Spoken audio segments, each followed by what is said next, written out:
At 85 years old, Alf Patrick is not only one of the oldest surviving York City players, but is a player that played for the club the longest time ago, joining City in November 1946, just over a year after the end of the Second World War. His 117 goals put him fourth on the all-time top scorers list, and I went to speak to him at his home in York.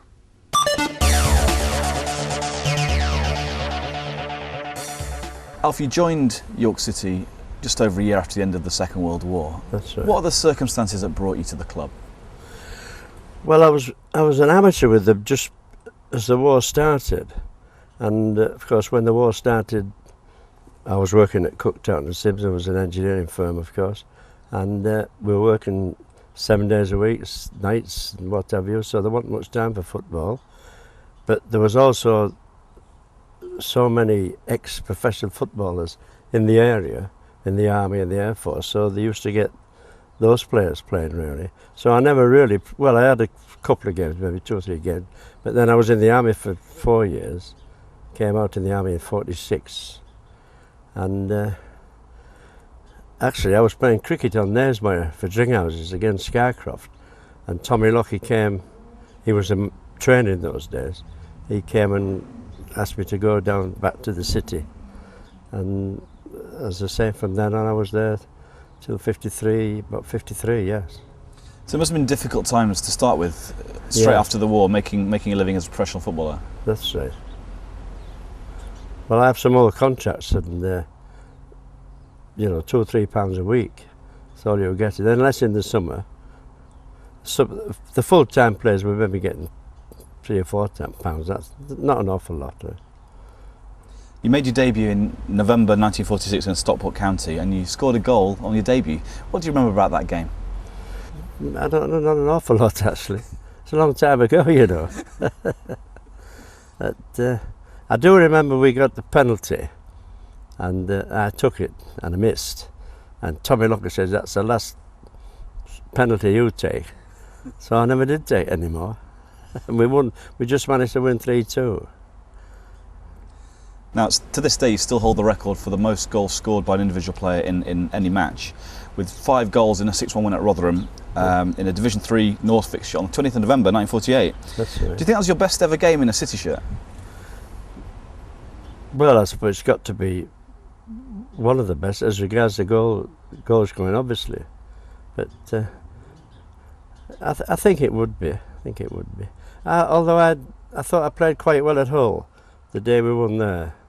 We beat them 3-2. That was in the following year. I thought I had quite a reasonable game that day.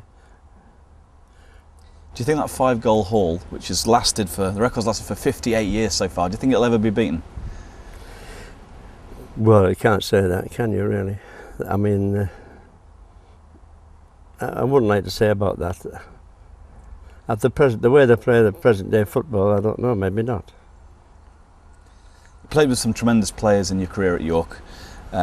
Which of the teammates do you admire the most that you played with?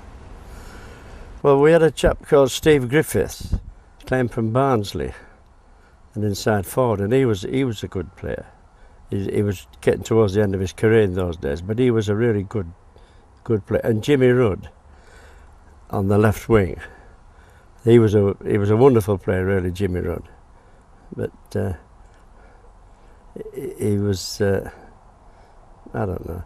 I could tell you a story about him. We were playing at I think it was Accrington, Aggravating Stanley we used to call that.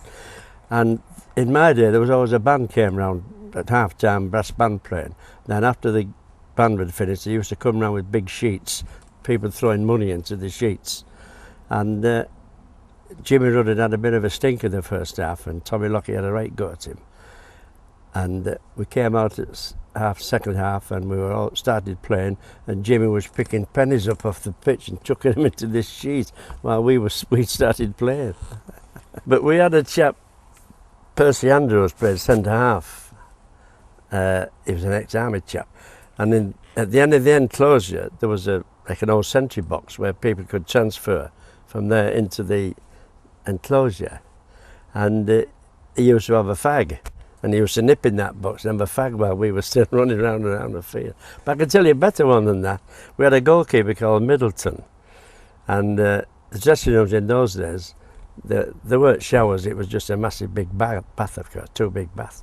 And on the top of the toilets, he used to put a fag and a match, and at half time, he used to go in and have a fag, smoke.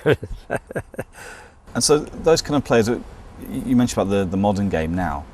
Do you think those players would be good players in the way the game is currently? Well, I would say so, surely, yes. If it's a good player, it's a good player in anything. I don't know what the positions are today. I do know, of course, but in my day, of course, we had the centre forward and we had the 2 inside forwards. And 2 wingmen, of course, which we haven't got those now, have we? Which they used to crossing the ball for fellas like me to try and score the goals. When you left York, you went down the road to Scarborough, as a lot of players did in those days, and in a bizarre twist of fate, Scarborough in November 1954 played York in the famous cup run to the semi-final. That's right. But unfortunately you were injured, so you must have been really disappointed not to have got the chance to play against your old team. Yes. I've often told them that they wouldn't have got in the semi-final of the cup if I'd have been playing for Scarborough. But that was true, I don't know. So, and after that defeat, the 3-2, you must have been quite envious of the success that York City went on to have in that particular season.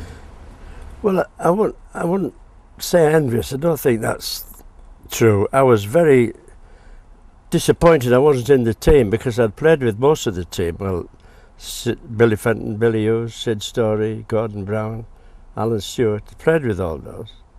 And just the season before. No, I was very proud actually of the team because I saw most of the games. No, I wouldn't say I was envious, no. Finally off, when you look back over your many years, how important a place has York City had in your life? Oh, quite a lot, yes. Oh, yes. I've followed them through the years, on and off. I don't go an awful lot nowadays. I'm struggling a bit with my eyesight. So I go mostly to see my own local Drink Houses team.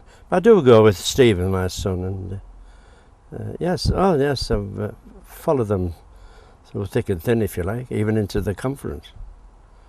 Well, thank you very much for your time this afternoon. Oh, that's all right, it's a pleasure.